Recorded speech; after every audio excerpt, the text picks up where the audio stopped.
Good afternoon, everyone, and we're very excited to have you all here for our May 12 Points Business Advisor webinar. We're going to take just a minute and let everybody assemble because we do have a few people, but we have more signed up. So I want to let everybody get here and get Rita's great insight. So we'll be back to you in just 2 minutes.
All right, it looks like we've gained a few more attendees, so we're going to get kicked off here.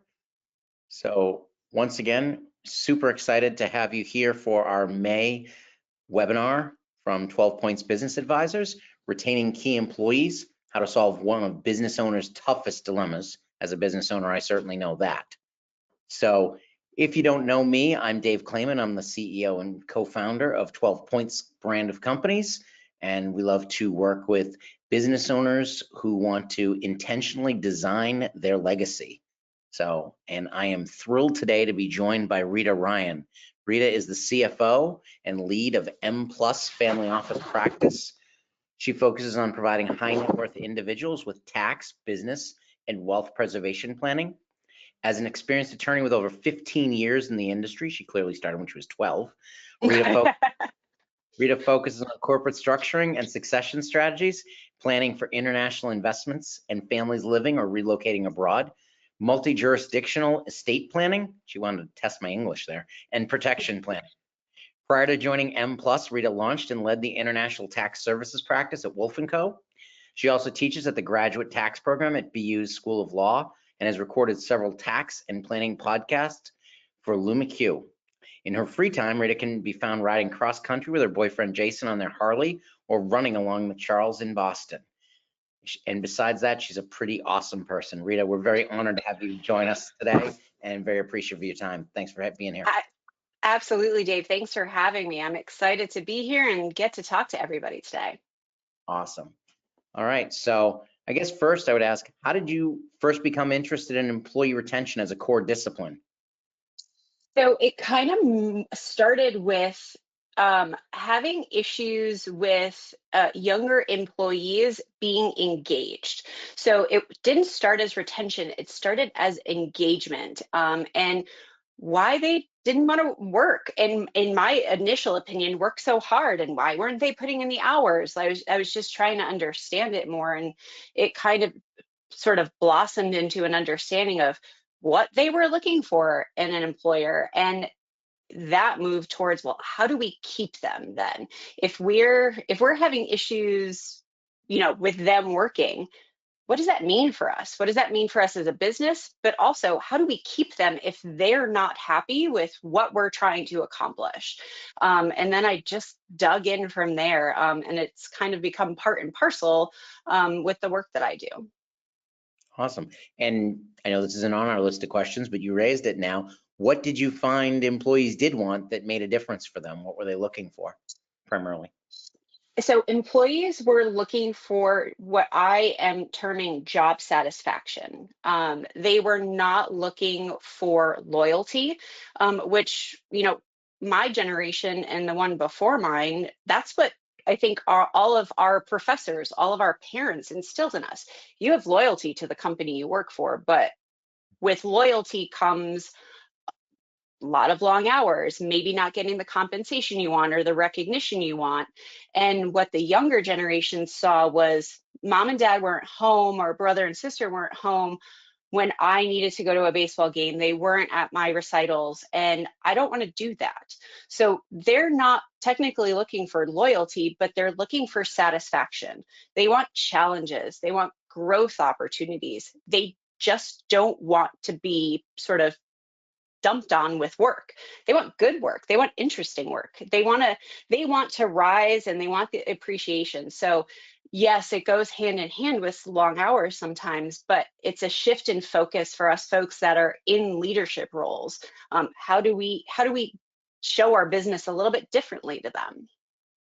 And look, that loyalty back in the day also came from loyalty from the other side too. Pensions, keeping people, Hmm. retaining the employees intentionally, whereas a lot of companies now are quick to move on. So that loyalty went both ways, and it doesn't so much now. That's exactly right. That's exactly right. And I also think it's, a difference in economy too. When loyalty was the paramount way to think about it, it was a little bit easier to get by on a single salary. It was a little bit easier to get by. You probably didn't have student loans at that point, right? So it's just a different mindset. It's a different way of looking at things. So related to that, in your view, what are the top 3 reasons that you've seen that key employees choose to stay with an organization? So it is that job satisfaction piece, right? And I think it's slightly industry dependent, right? There's certain credentials, certain honors in some industries, but in others, it's about recognition and appreciation. Yes, compensation plays a piece in it, but what we've been finding is that we folks want to stay at companies where they feel appreciated and where they don't just feel like a number. Your boss knows your name. Your boss knows your partner's name, what you do on the weekends. If your kids have games and stuff like that, it's not just that business relationship anymore. It goes a bit deeper. Nice. Um, so you talked about engagement and getting employees engaged. We talked about retention as our main thing. What distinguishes key employee retention strategies from just general engagement tactics? Yeah. So key employees, I like to think of them as the unicorns, right? You hired them for a very specific reason. They're probably doing, if not that one specific job, they could be doing a couple of very, very specific things. For them, what I've found is that it's alignment of vision. You're all moving in the same direction and you have that same vision, whether it's your vision of the company, your vision of a product, a service, whatever it is, you're completely aligned. So keeping key employees, I think, actually is harder than just keeping regular employees, because that ship's got to move in that same direction. So everybody has to be rowing in the same direction. So it's a lot of communication. It's a lot of follow-up too. You can't just hire and sort of set it and forget it. This has to be an ongoing conversation because business changes, clients change, products change, right?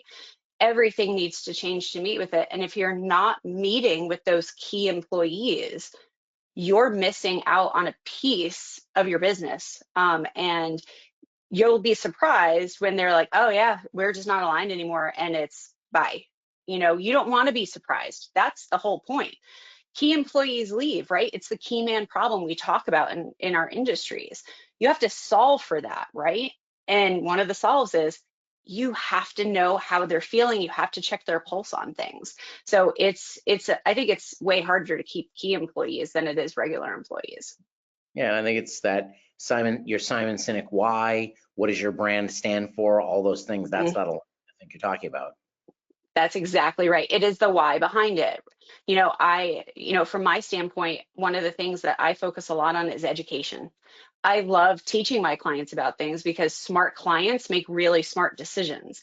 And I also say, like, if we're presenting this big plan to you and you don't understand it, you shouldn't do it, right? Then you don't realize the value behind it, but also what you need to put into it to keep it moving. And that's the same thing with your key employees. Well, why are you doing that? Why do you feel this way? And if you can get to that why and understand it, it opens doors. Yeah, and I think that if you can build that brand someone wants to be a part of, they are aligned with it. One of the great people we've worked with in the past, Chris Smith at the Possibility Code, talks about, are you building a company or are you building a brand? And what does Absolutely. And I think that's also really different too, as we move, but like business moves into the next sort of phase, like we're 2025 now. You're absolutely right. It's not just a business, it's a brand. People recognize names, right? Like Simon Sinek. Everybody knows who Simon Sinek is, right? Everybody probably knows his podcast and his Instagram handle. But what else do we recognize by brand, right?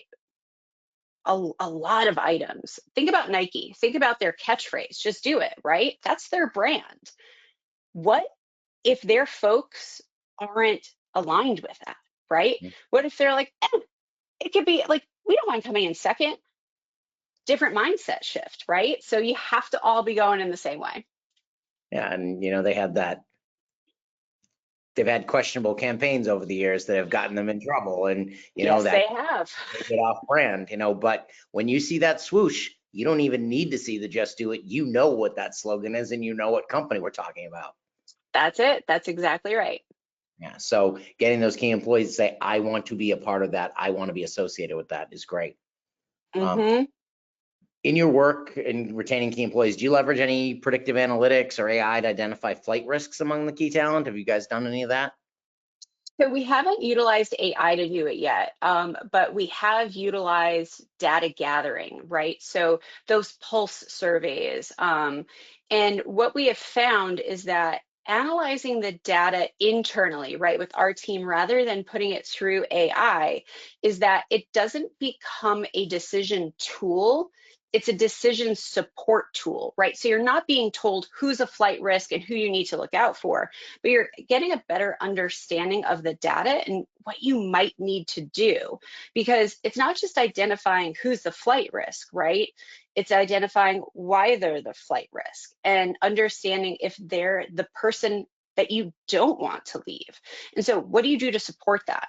So I think it's more than just using data to identify. I think you need to use the data to understand, because the next logical step, right, is if you've identified them as a flight risk and you've identified that you don't want to lose them, what do you need to communicate to management in order to turn that boat around and to make sure they're not a flight risk anymore? So we find we have to do it, internally to make sure that it's built with our business in mind and our goals in mind. So now we've identified that they might be a flight risk. We've identified that we want to keep them. What are some of the most effective strategies you've either seen or implemented to retain those high-performing employees? It's both the most simple and hardest thing to do. It is listening. What we find is that when you have folks that are flight risks, they don't feel heard, or they don't feel seen. So why are they presenting problems at meetings and they're just being ignored because they're not high level problems for management right now to deal with?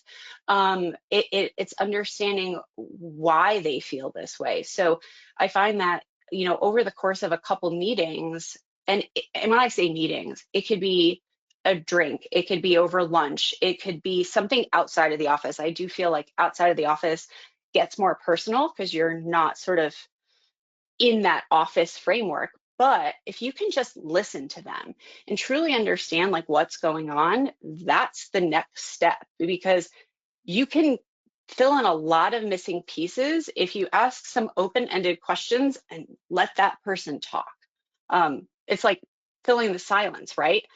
It's hard. You don't want to do it. You don't want to jump to it. So I find I even have to like pull myself back, because I like to talk. I like to communicate. I want to understand. The ball has to be in their court though. So I've got to learn to shut up and just let them bring it to me once I ask the question. 2 ears and 1 mouth, right? That's it. That's exactly right. Awesome. Those are kind of the high level thoughts, but can you share any example of a tailored retention strategy that successfully reduced turnover? Anything you've done that was a specific program to hold on once the listing's been had, once you've made the identification? Yeah, so in one situation, we identified that there were a group of young folks at the company, and this is from a couple of positions ago, but it's still relevant, right? They didn't feel like they were being supported enough in their advancement endeavors. But that was across the board, right? It wasn't one specific thing. Oh, I didn't get to do this conference or anything like that. But what we found was they wanted to grow in the business, but not, I think, a little tangentially to the business. So it was taking courses outside of, the law industry or the finance industry or the accounting industry. It was sort of branching out. And what we found was that if we supported and offered external study, and it would be paid for by the company, so it wasn't a cost on them.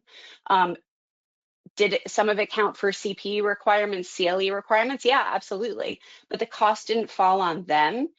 They felt like they were advancing. They felt like they were getting training and skills that were, maybe on the soft side, but still relevant to practice, still relevant to communication. And just by implementing that, we found that our employees were more satisfied. They felt like they were giving more back to the company and weren't just pushing paper or, completing a task. And once they felt that way, you saw a shift in company culture. You saw a shift in office culture. For us, that was pre-pandemic, but you saw this big shift. But people were clearly more satisfied, and they weren't looking for satisfaction from another company, another employer. It just kind of dovetailed right in. So it was really nice. I like that. Very cool. Rita's even so cool. She doesn't say pandemic anymore. She's pre-pandemic. She's got a chart. Pre-pandemic. Uh, I have to use that Zennial status I have somewhere, I right? like that. That's how you're connecting with those people that didn't want to work that hard. You got That's this. right. That's right. What KPIs do you track to assess the effectiveness of these retention efforts? So now you've identified them, you've heard them. Now you've started to make the connection. You're trying to demonstrate to them what you've heard and how you want to retain them. What KPIs are you using to track the effectiveness? Sure. So I think one of the couple of easy ones, right, are retention rate versus turnover rate. That's pretty easy to do. You can get those metrics from anybody in HR. We do the pulse surveys for employee satisfaction. What we found is you don't want to pummel employees with pulse surveys. So we started out quarterly, but we moved to half year, and that seemed to work. And we shifted cadence by department. So folks didn't get them all at the same time, because a lot of businesses, you might have one side of your business that's in busy season. So if you ask them questions, you're probably not going to get the greatest answers just because it's busy. But your other half are probably going to give you great answers. So what we try to do is understand cycles, business cycles, and move them around. That way we do get the not so great answers sometimes, but then we also get the good answers and others. Um, it's talking with folks that have actually left our company, and this sounds counterintuitive, right? But it's a salary check. So typically, if folks are leaving companies, right, they're going to see somewhere in the range of like an 8 to 10% increase in salary. That's pretty significant, right? If you want a good increase, you're probably moving along. Internal increases, on the other hand, we're sitting right at 5.1%. So if you're tracking with inflation, it's really not an increase. But what we found was that if we could shift up the internal increase in compensation just a tick to get closer to that 10% movement, that's really good for retention too. And you can track the metric, which I think is awesome. And then finally, customer surveys. This might not sound like one you would think to bring in, but what we found is customers have a really open and honest opinion about interactions they have with folks at your firm. They can tell when folks are very loyal to the firm, very aligned with the firm, and they can tell when folks aren't. And we found that they're pretty unbiased too, right? Because it doesn't matter. You're not asking on a specific employee, you're asking for about a pool, but they're honest. They're going to tell you, oh, I talked to so-and-so from this department and it was great, but I talked to so-and-so from this other department, it was okay, but it wasn't the level of service I got from this person. And I think that information is really, really interesting. And if you take a look at those KPIs, I think you can get a really, really complete picture about how your employees are feeling and if they feel satisfied and they want to be retained, right? If they want to stay. Very cool. How do you measure the cost of losing a key employee? That's not just financial. How do you measure that? Oh, yeah, it's not just financial, right? Like we all know it's you're paying your benefits, it's the cost to recruit, blah, blah, blah, onboard benefits. But what is not in those dollar metrics is employee morale. If you lose a key person, what does that do to the rest of their team? Do they feel safe? Do they feel seen in the company? Is there going to be a dip in productivity? So it's still a monetary piece, but not directly related to the person you lost. It's just generally. Are you going to see a dip in productivity, which results in a dip in your bottom line? And then company culture typically takes a hit, whether it is very blatant and you can see it immediately, or it builds, right? Those are the metrics that I don't think folks give a lot of credence to, because at the end of the day, right, a business is in business to make money. Mm-hmm. They're there to make a profit. If you have shareholders, right, shareholders want to see returns, they want to see dividends. They may not necessarily care about what's happening to like employee groups and whatnot, but that does have a really large correlation to increases or decreases of that bottom line. And then, of course, I think you have to measure the institutional knowledge drain that happens too, especially if you're talking not there's an average employee, but not just an average employee, but you're talking about a key employee here. Could be a Yeah, big knowledge drain. that's exactly right. And if you think about it too, like we're not just talking about finding folks through recruiting and things of that nature. When you lose a key employee, thought has to be given to, well, did we find the right person in the first place? Is the person that was here who we thought we needed? And there's also time and effort from those in the company to determine if there is a change that needs to happen with who they're looking to replace with, right? Maybe the person that left got you to a certain phase in your business.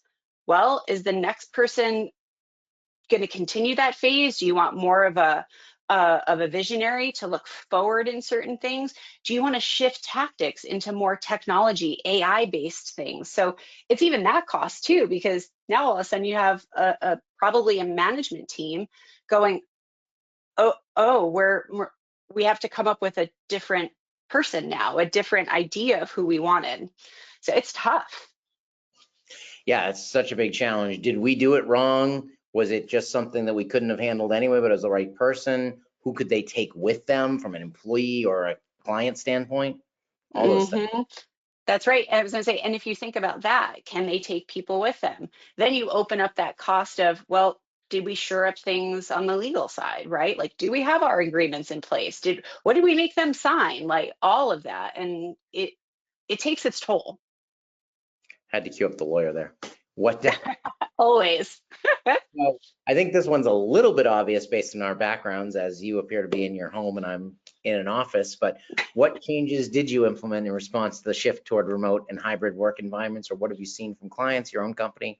What have you seen? It is all intentional. And it has to be top of mind to be intentional.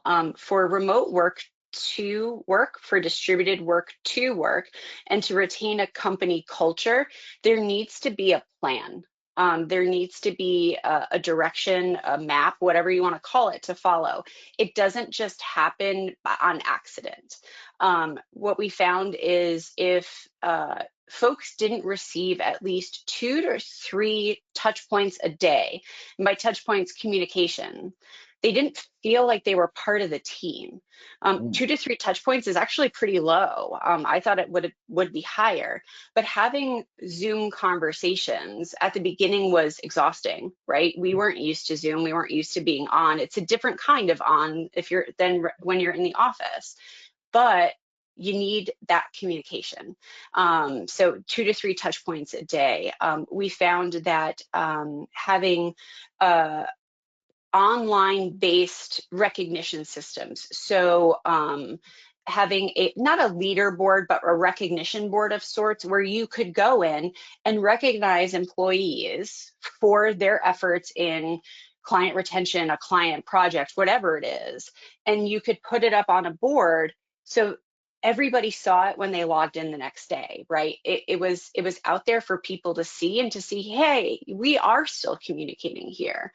But I also think the other piece too is there has to be an understanding that even though things are remote, people are still working and doors are still open for questions. Just because you are remote doesn't mean we're leaving you to your own devices. So trainings have become, first and foremost, at the top of the list for how you keep people in and engaged. Because if they don't have that training, I mean, as a lawyer, I sat next to my senior attorney. I looked at documents with them. We went paragraph by paragraph, right? That's not Mm-hmm. how we do things anymore, but they're collaboration tools. So how do you use that collaboration tool? How do you engage that way? And it's learning that more and more. Now, some folks can't go distributed, right? Fully appreciate that. It's just not in their business model, and that's okay. But I think being upfront about it at the start is the most important piece. You can't tell folks, oh, it's distributed, you could have some days at home, when that's not the case, right? Because what the trend is, and I have a friend that's in executive recruiting, the trend is you don't put in office in the job post. You drop it in the interview, and that's how you get folks to apply. And then if they don't want to do it, you're like, oh, well, you weren't committed. And that's not the case. So it depends on what you like too. There are days where I want to be in an office, I want to be around people, and I plan accordingly. But then there are other days where I like to be at home. I get really good big brain work done then, really technical work done in that period of time, because it's me and my cats. That's my little herd of cats. That's it. All I do is focus on that. And it's different, but find out where you fit. No one's Kramering you all day long, as they call it when I walk into their offices. They call it. Yes. Yes. Oh my gosh, yes, exactly. And as I say, there's not water cooler talk, because inevitably I always got the office right near the water fountain or the water cooler, and it would be like, oh my God, I've seen everybody today. I know everything that is happening, which is great. But at the same time, oh man, my billable hours are taking a hit, right? Well, speaking of online recognition, if we were on Zoom, I would have given you one of those clapping emojis right there for Oh, your thank online. you, thank you. Um, what emerging trends are you seeing in the employee retention space? I think first and foremost, it's top of mind now. It is, people are talking about it. Like, we're having this conversation today, right? This webcast today. It isn't just how do we retain, you don't just have internal talks anymore. Folks are talking about it everywhere. We mentioned AI at the beginning or earlier in our conversation. AI tools, definitely a trend happening right now, because they do make predictive analytics very easy to understand, very easy to sort of run through. But I think with everything AI related, the data out is only as good as the data you put in. So just like I would, check an internal revenue code site that comes out of Chat GPT, I'm going to look at the data that comes out of any predictive analytics as well. The other piece that we're seeing a lot of is that folks are turning not only to one-on-one resources, they're turning to podcasts, they're turning to online speakers for guidance on this, and they're looking for those resources. So folks folks need that information. Google's great. If you just type in employee retention and podcast, you're going to get a list of them. Some are good, some are not good, but you have to pick what works for you. But I think just having more of a spotlight on it is what's trending right now. Well, clearly none of them are as good as listening to Rita Ryan on the 12 Points Business. As I say, it's Dave and Rita Ryan, right? Like it's both of us together here. That's the show. So we happen to work, we work in our businesses with a lot of business owners, and there's a lot of M&A activity, restructuring. How do retention methods work during those high stress periods? Oh, I think that's when they are the most important. But I also think that's when they fall down quite a lot. Like you just said, M&A, restructuring, it's all high stress times.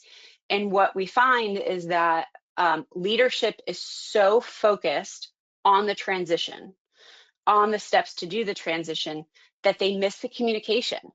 It's as simple as sending out an email. It's as simple as sending out an updated newsletter. Here's where we are. Here's what we're doing. Here's what we're doing for you.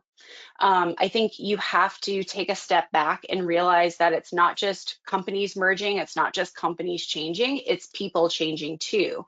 Because inevitably, the first thing that folks go to when they're thinking about restructuring or being acquired or acquiring, what happens to my job? Like that's the number one question. And if you can sort of hedge that right at the start, is everything black and white and guaranteed? No. But at least you can provide some certainty, I think that's incredibly helpful. If you can communicate even some additional benefits you might be thinking about during that period of time, right? I understand due diligence, I understand holding back on expenses and things of that nature, but maybe a focus on employees' well-being, physical well-being, mental well-being, can ease that transition for them. Because again, it's not just management, it's not just the companies, it's the people that are supporting the companies that need to be taken care of too. And I think one of those times we think about business owners always want to be hush-hush that, oh, I might be thinking of selling the business. And I'll be thinking, if you're 60, 62, 65, your employees are wondering what you're thinking. They will feel better tell them there's a plan than if you try to hide it.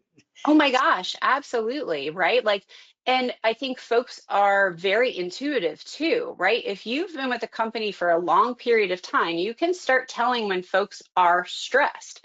And if you can see their stress on their faces and their actions, and you start to feel stressed because you just don't know what's happening, right? Like, did the deal fall through? Are we moving to Guam? I don't know what it is, right? Like, just share those little pieces of conversations. Now, I'm not saying like throw the whole deal wide open and let everybody know what the documents say. You don't have to do that. Just a little communication here and there. Are they safe? What's it going to mean for them as best as you can tell them? Just keep them in the loop. And I think it goes really well. Yep, exactly. Even like meeting new folks in acquisitions or mergers, right?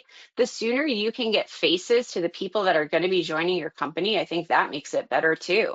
Understand who's coming in, what they're like, because your folks have been used to working with you. Well, maybe they could enjoy some face time with the new folks coming in too and see not only that they're good people, right? Because hopefully you wouldn't merge with folks that you don't like, but also they get to see your relationships too.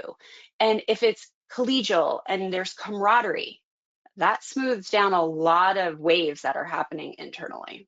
Sure, you've built a lot of that trust. You can confer that trust to your employees in a lot of ways. That's exactly right. Because think about it. We send out communications to our clients on it. We don't want this coming out of left field for them.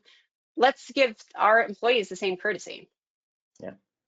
So I am seeing a couple questions come in the chat. Someone asked, are there any common myths or misconceptions about retaining top talent you'd like to debunk?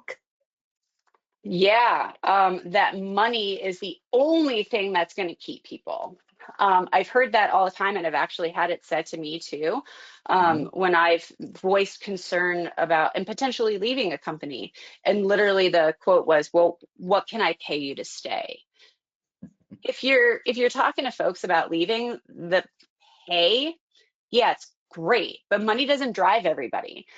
So yeah, let's not go there first. I think money shouldn't be ignored, but money should not be the first thing that you throw at folks. And I think if you're using some of the listening techniques, the understanding techniques you mentioned earlier, you might be able to intercept, hey, I know you mentioned this before. Is there something we can do to fix that? And that Mm-hmm. from spending money will actually tell the employee, I heard you. This makes sense to me. I understand. I'm sorry I didn't deal with it sooner. Is there something we can still do? Mm-hmm. Exactly. Cool. And then the other one I see here is if a company could only focus on one thing to improve key employee retention, what would you recommend? Flexibility. So I think when we talk about flexibility, the first thing that comes to people's minds is letting employees, even key employees, do what they want to do when they want to do it. That's not what flexibility is, right? Mm-hmm. Flexibility is a give and take. So a great example. I had an employee who we had a very large meeting occurring, but on the day the meeting was happening, her little girl was graduating from kindergarten. She can't come to the meeting. I respect that, and I'm not asking her to come to the meeting, right? But on the days leading up to it, I asked her, I said, I know you're not coming in for the meeting. I'm not asking you to, but could you give me 1 to 2 additional hours in the days leading up to it to help prep that? And on the day that your daughter's graduating, I don't I don't expect you to check email. I don't expect you to come into the office. I want you to be focused on your family, but the flexibility is that you're giving me a little bit more focus before you get to do that, right? And I think that's first and foremost. Hard and fast rules, black and white rules, right? That's not where we live anymore. And so flexibility, I think, leads to what I don't like work-life balance because I don't think anything ever is balanced, but I think a blend is what you're looking for. And I think flexibility helps you get to the blend that your people need and people want. I like those terms, flexibility and blend, much better than I like balance because I'm definitely always off balance. So Yeah, I'm always off balance too, right? But I can blend my life. Like my day today was I was on earlier because we're prepping for certain client meetings today, right? But my flexibility in today is that I get to log off at 3:30 because I was on so early, right? So there is a give and take. It's not that I'm just going to stay on for 16 hours today and burn it down. There's a back and forth. absolutely. Well, Rita, it's been a real pleasure to have you. I would love for you to tell our audience who is the best person to contact you. Why would they contact you? I know the awesome work you guys do at M Plus, and I'd love people to hear, who's the perfect client to be calling you and what would they be looking for?